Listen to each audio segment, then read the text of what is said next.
नमस्कार जवाजू, स्वागत है आपका हमारे विशेष सीरीज मिशन यूपीएससी 2026 के दूसरे भाग में। सबसे पहले आप सभी को बहुत बहुत बधाई। पार्ट 1 पर आप लोगों का रिस्पांस और आप लोगों का कमेंट देखकर यह साफ हो गया है कि आप सिर्फ भीड़ का हिस्सा नहीं है, बल्कि आप उस 1% में शामिल है जो अपने गलतियों से सीखने की जज्बा रखते हैं। कल हमने इतिहास और राज्य व्यवस्था के कुछ बुनियादी पहलुओं को समझा था, लेकिन आज की लड़ाई थोड़ी और मुश्किल होने वाली है। आज के इस पार्ट 2 में हम भूगोल अर्थात जियोग्राफी, अर्थशास्त्र अर्थात इकोनॉमी और पर्यावरण अर्थात इन्वायरमेंट जैसे क्लियर सेशन में गोता लगाएंगे, जहां से यूपीएससी अक्सर गुगली फेंकता है। क्या आप जानते हैं कि प्रीलिम्स में फेल होने वाले 70% स्टूडेंट सिर्फ इसीलिए बाहर हो जाते हैं क्योंकि वो आसान देखने वाले सवालों में ओवर थिंकिंग करने लगते हैं। आज के यह 30 प्रश्न आपको सिखाएंगे कि कैसे मुश्किल ऑप्शनों के बीच से सही जवाब को स्नाइपर की तरह चुनना है। अगर आपने कल का वीडियो मिस कर दिया है तो ऊपर आई बटन पर जाकर उसे जरूर देखें, लेकिन अभी के लिए अपनी नोटबुक तैयार रखिए क्योंकि आज का टारगेट है 30 में से कम 22 सही करना। अगर आप 22 का आंकड़ा पार करते हैं तो मान लीजिए आपकी तैयारी की दिशा एकदम सही है। तो चलिए बिना एक सेकंड बर्बाद किए शुरू करते हैं आज का यह महाअभ्यास। आप इधर देखिए, इधर मैंने 30 प्रश्न लिख दिया हूँ और प्रत्येक प्रश्न का 4 ऑप्शन भी डाल दिया हूँ, जैसे कि आप लोगों को एग्जाम में पूछा जाता है। और इस चारों ऑप्शन में से आपको सही ऑप्शन चुनना है और लास्ट में आपको बताना है कि आपने कितने प्रश्न सही किए। देखिए, यूपीएससी एग्जाम क्रैक करने के लिए सिर्फ पढ़ना जरूरी नहीं है, बल्कि एडवांस तरीके से पढ़ना जरूरी है। अगर आप एडवांस तरीके से पढ़ते हो तो आप फर्स्ट ही अटेम्प्ट में यूपीएससी क्रैक कर लोगे। और यह सारा प्रश्न जो है मैं पुराने ओल्ड पेपर से चुन कर लाया हूँ कि कौन कौन सा प्रश्न बार बार पूछा गया है, वही सारे प्रश्न इसमें शामिल किया गया है। तो चलिए शुरू करते हैं। प्रश्न नंबर 1, सत्य में विजयते शब्द किस उपनिषद से लिया गया है? Option number A Kathopanishad, option number B Mundaka Upanishad, option number C Chandogya Upanishad या फिर option number D Kena Upanishad. इसका सही उत्तर होगा ऑप्शन नंबर बी, सत्य में विजयते शब्द मुंडको उपनिषद से लिया गया है। प्रश्न नंबर 2, भारतीय संविधान की 10वीं अनुसूची किससे संबंधित है? Option number A Panchayati Raj, option number B दल विदल विरोधी कानून, ऑप्शन नंबर सी आधिकारिक भाषाएं या फिर ऑप्शन नंबर डी नगर पालिकाएं। इसका सही उत्तर होगा ऑप्शन नंबर बी, भारतीय संविधान की 10वीं अनुसूची दल विदल विरोधी कानून से संबंधित है। प्रश्न नंबर 3, नील दर्पण नाटक के लेखक कौन थे जिसने नील की खेती करने वाले किसानों के शोषण को दर्शाया था? Option number A Bankim Chandra Chatterjee, option number B Deen Bandhu Mitra, option number C Sarat Chandra Chattopadhyay, option number D Rabindranath Tagore. इसका सही उत्तर होगा ऑप्शन नंबर बी, नील दर्पण नाटक के लेखक नील बंधु मित्र थे जिसने नील की खेती करने वाले किसानों के शोषण को दर्शाया था। प्रश्न नंबर 4, पृथ्वी के वायुमंडल के सबसे निचली परत कौन सी है? ऑप्शन नंबर ए संताप मंडल, ऑप्शन नंबर बी क्षोभ मंडल, ऑप्शन नंबर सी मध्य मंडल या फिर ऑप्शन नंबर डी आयन मंडल। इसका सही उत्तर होगा ऑप्शन नंबर बी, पृथ्वी के वायुमंडल की सबसे निचली परत क्षोभ मंडल है। प्रश्न नंबर 5, इकोनॉमिक सर्वे भारत में किसके द्वारा प्रकाशित किया जाता है? Option number A Bharatiya reserve bank, option number B NITI Aayog, option number सी वित्त मंत्रालय या फिर ऑप्शन नंबर डी वाणिज्य मंत्रालय। इसका सही उत्तर होगा option number C, economic survey Bharat में वित्त मंत्रालय द्वारा प्रकाशित किया जाता है। प्रश्न नंबर 6, प्रोजेक्ट टाइगर भारत में किस वर्ष शुरू किया गया था? Option number A 1970, option number B 1973, option number C 1980 या फिर ऑप्शन नंबर डी 1992। इसका सही उत्तर होगा option number B, project tiger Bharat में 1973 में शुरू किया गया था। प्रश्न नंबर 7, निम्नलिखित में से किसे भारत अशांति का जनक अर्थात फादर ऑफ इंडियन अनरेस्ट कहा जाता है? Option number A Gopal Krishna Gokhale, option number B Lala Lajpat Rai, option number C Bal Gangadhar Tilak या फिर ऑप्शन नंबर डी दाई भाई नौरोजी। इसका सही उत्तर होगा option number C, Bal Gangadhar तिलक को भारतीय अशांति का जनक अर्थात फादर ऑफ अनरेस्ट कहा जाता है। प्रश्न नंबर 8, दक्षिण भारत की गंगा किस नदी को कहा जाता है? Option number A Krishna, option number B Kaveri, option number C Godavari या फिर ऑप्शन नंबर डी महानदी। इसका सही उत्तर होगा ऑप्शन नंबर सी, दक्षिण भारत की गंगा गोदावरी नदी को कहा जाता है। प्रश्न नंबर 9, भारत में स्थानीय स्वशासन अर्थात लोकल सेल्फ गवर्नमेंट का जनक किसे माना जाता है? Option number A Lord Mayo, option number B Lord Ripon, option number C Lord Curzon या फिर option number D Lord Dalhousie. इसका सही उत्तर होगा ऑप्शन नंबर बी, भारत में स्थानीय स्वशासन अर्थात लोकल सेल्फ गवर्नमेंट का जनक लॉर्ड रिपन को माना जाता है। प्रश्न नंबर 10, ग्लोबल वार्मिंग के लिए मुख्य रूप से कौन सी गैस जिम्मेदार है? Option number A nitrogen, option number B carbon dioxide, option number C oxygen या फिर ऑप्शन नंबर डी आर्गन। इसका सही उत्तर होगा option number B, global warming के लिए मुख्य रूप से कार्बन डाइऑक्साइड गैस जिम्मेदार है। प्रश्न नंबर 11, भारतीय संविधान का कौन सा अनुच्छेद अस्पृश्यता के अंत से संबंधित है? ऑप्शन नंबर ए अनुच्छेद 14, ऑप्शन नंबर बी अनुच्छेद 15, ऑप्शन नंबर सी अनुच्छेद 17 या फिर ऑप्शन नंबर डी अनुच्छेद 18। इसका सही उत्तर होगा ऑप्शन नंबर सी, भारतीय संविधान का अनुच्छेद 17 अस्पृश्यता के अंत से संबंधित है। प्रश्न नंबर 12, ब्लू रिवोल्यूशन का संबंध किससे है? ऑप्शन नंबर ए दुग्ध उत्पादन, ऑप्शन नंबर बी मछली उत्पादन, ऑप्शन नंबर सी तिलहन उत्पादन या फिर ऑप्शन नंबर डी अंतरिक्ष अनुसंधान। इसका सही उत्तर जानने से पहले दोस्तों, अगर आपको वीडियो इन्फॉर्मेटिव लग रही है तो वीडियो को एक लाइक जरूर कर दे और आप भी यूपीएससी या फिर कोई दूसरे गवर्नमेंट जॉब का तैयारी कर रहे हो तो आईएएस कृष्ण यूट्यूब चैनल को सब्सक्राइब करके ऑल नोटिफिकेशन बटन ऑन कर ले। ऑल नोटिफिकेशन बटन ऑन करने से क्या होगा, मैं गवर्नमेंट जॉब से रिलेटेड कोई भी न्यू अपडेट लेकर के आऊंगा, वो आप लोगों के समक्ष सबसे आगे चला जाएगा। अब इधर देखें, इसका सही उत्तर होगा option number C, blue revolution का संबंध तिलहन उत्पादन से है। प्रश्न नंबर 13, नाइवर्ड की स्थापना किस पंचवर्षीय योजना के दौरान हुई थी? ऑप्शन नंबर ए चौथी, ऑप्शन नंबर बी पांचवी, ऑप्शन नंबर सी छठी या फिर ऑप्शन नंबर डी आठवीं। इसका सही उत्तर होगा ऑप्शन नंबर सी, नाइवर्ड की स्थापना छठी पंचवर्षीय योजना के दौरान हुई थी। प्रश्न नंबर 14, अंजिता की गुफा किस धर्म से संबंधित कला के लिए प्रसिद्ध है? ऑप्शन नंबर ए जैन धर्म, ऑप्शन नंबर बी बौद्ध धर्म, ऑप्शन नंबर सी हिंदू धर्म या फिर ऑप्शन नंबर डी सिख धर्म। इसका सही उत्तर होगा ऑप्शन नंबर बी, अंजिता की गुफा बुद्ध धर्म से संबंधित कला के लिए प्रसिद्ध है। प्रश्न नंबर 15, संसार की सबसे गहरी झील कौन सी है? ऑप्शन नंबर ए सुपेरियर झील, ऑप्शन नंबर बी कैसेपियन सागर, ऑप्शन नंबर सी बेकाल झील या फिर ऑप्शन नंबर डी विक्टोरिया झील। इसका सही उत्तर होगा ऑप्शन नंबर सी, संसार की सबसे गहरी झील बेकाल झील है। प्रश्न नंबर 16, विटामिन B12 में कौन सी धातु पाई जाती है? ऑप्शन नंबर ए लोहा,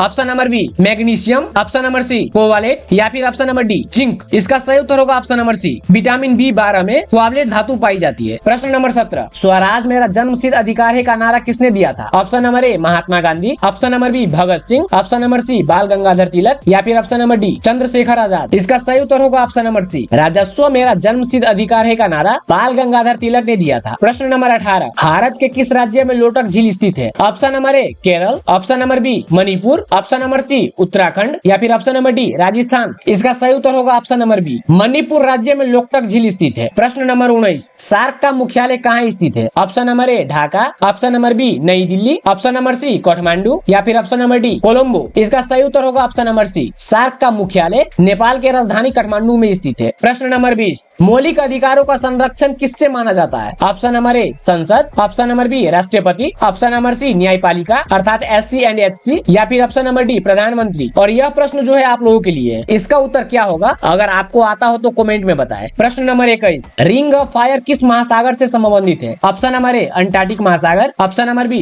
हिंद महासागर, ऑप्शन नंबर सी प्रशांत महासागर या फिर ऑप्शन नंबर डी आर्कटिक महासागर। इसका सही उत्तर होगा option number C, ring of fire प्रशांत महासागर से संबंधित है। प्रश्न नंबर 22, मानव विकास सूचकांक अर्थात SDI कौन जारी करता है? ऑप्शन नंबर ए विश्व bank, option number B IMF, option number C UNDP या फिर ऑप्शन नंबर डी WTO। मानव विकास सूचकांक UNDP जारी करता है। प्रश्न नंबर 23, रैलेट एक्ट किस वर्ष पारित हुआ था? Option number A 1917, option number B 1919, option number C 1921 या फिर ऑप्शन नंबर डी 1923। इसका सही उत्तर होगा ऑप्शन नंबर बी, रैलेट एक्ट 1919 में पारित हुआ था। प्रश्न नंबर 24, वायुमंडल में नाइट्रोजन का प्रतिशत कितना है? Option number A 21%, option number B 78%, option number C 0.03% या फिर ऑप्शन नंबर डी 0.9%। इसका सही उत्तर होगा ऑप्शन नंबर बी, वायुमंडल में नाइट्रोजन का मात्रा 78% है। प्रश्न नंबर 25, चेचक की टीके की खोज किसने की थी? Option number A Louis Pasteur, option number B Edward Jenner, option number C Alexander Fleming या फिर option number D Jonas Salk. इसका सही उत्तर होगा ऑप्शन नंबर बी, चेचक टीके की खोज एडवर्ड जेनर ने की थी। प्रश्न नंबर 26, भारत का एकमात्र सक्रिय ज्वालामुखी बेनर द्वीप कहाँ स्थित है? Option number A Lakshadweep, option number B Andaman और निकोबार, ऑप्शन नंबर सी दमन और दीप या फिर ऑप्शन नंबर डी गोवा। इसका सही उत्तर होगा ऑप्शन नंबर बी, भारत का एकमात्र सक्रिय ज्वालामुखी बेनर द्वीप अंडमान और निकोबार में स्थित है। प्रश्न नंबर 27, पंचायती राज व्यवस्था को संवैधानिक दर्जा किस संशोधन द्वारा दिया गया? ऑप्शन नंबर ए 42वीं संशोधन, ऑप्शन नंबर बी 44वीं संशोधन, ऑप्शन नंबर सी 73वीं संशोधन या फिर ऑप्शन नंबर डी 74वीं संशोधन। इसका सही उत्तर होगा ऑप्शन नंबर सी, पंचायती राज व्यवस्था को संवैधानिक दर्जा 73वीं संशोधन द्वारा दिया गया। प्रश्न नंबर 28, भारत का नेपोलियन किसे कहा जाता है? Option number A Chandragupta Maurya, option number B Samudragupta, option number C Kanishka या फिर ऑप्शन नंबर डी हर्षवर्धन। इसका सही उत्तर होगा ऑप्शन नंबर बी, भारत के नेपोलियन समुद्रगुप्त को कहा जाता है। प्रश्न नंबर 29, ग्रीन हाउस प्रभाव की खोज सबसे पहले किसने की थी? Option number A Joseph Fourier, option number B Isaac Newton, option number C Charles Darwin या फिर option number D Albert Einstein. इसका सही उत्तर होगा option number A, greenhouse प्रवाह की खोज सबसे पहले जोसेफ फूरियर ने की थी। अब सबसे अंतिम प्रश्न, प्रश्न नंबर 30, नीति आयोग का अध्यक्ष कौन होता है? ऑप्शन नंबर ए राष्ट्रपति, ऑप्शन नंबर बी वित्त मंत्री, ऑप्शन नंबर सी प्रधानमंत्री या फिर ऑप्शन नंबर डी उपराष्ट्रपति। इसका सही उत्तर होगा ऑप्शन नंबर सी, नीति आयोग का अध्यक्ष प्रधानमंत्री होता है। तो दोस्तों यही थे 30 most expected GS model question. आज का यह 30 प्रश्न यहीं पर समाप्त होता है। सबसे पहले तो आप अपने लिए एक बार ताली बजाइए कि आपने अंत तक हार नहीं मानी, चाहे आपका स्कोर 5 हो या फिर 25। महत्वपूर्ण तो यह है कि आज आपने 30 नए कंसेप्ट सीखे जो आपको कल के तुलना में आज एक बेहतर एस्पिरेंट बनाता है। देखिए यूपीएससी के रास्ते कठिन है और कभी कभी आपको यह भी लगेगा कि यह सब सचमुच में मुमकिन है, लेकिन याद रखिए, जिस दिन आप उस लाल बत्ती वाली गाड़ी में बैठेंगे या फिर अपनी पहली फाइल पर साइन करेंगे, उस दिन की खुशी इन रातों के मेहनत से कहीं ज्यादा बड़ी होगी। अब आपको एक छोटा सा काम करना है, अपना फाइनल स्कोर नीचे कमेंट बॉक्स में जरूर लिखें। मैं पर्सनली आपके कमेंट पढ़ता हूं और देखना चाहता हूं कि हमारी यूपीएससी वॉरियर की प्रोग्रेस कैसी है। कल मैं लेकर आ रहा हूं पार्ट 3, जो कि और भी ज्यादा इन डिप्थ होने वाला है। इसलिए दोस्तों, अगर आप भी यूपीएससी या फिर कोई दूसरे गवर्नमेंट जॉब का तैयारी कर रहे हो तो IAS कृष्णा यूट्यूब चैनल को सब्सक्राइब करके ऑल नोटिफिकेशन बटन ऑन जरूर कर ले। ऑल नोटिफिकेशन बटन ऑन करने से क्या होगा, मैं कोई भी न्यू अपडेट लेकर के आऊंगा वो आप लोग के समक्ष सबसे आगे चला जाएगा। और इस वीडियो को अपने उन दोस्तों के साथ शेयर करें जो यूपीएससी का तैयारी करना चाहता है या फिर कर रहे हैं वैसे दोस्तों के साथ। फिर भेटेंगे इसके नेक्स्ट पार्ट में बहुत ही जल्द। तब तक के लिए जय हिंद।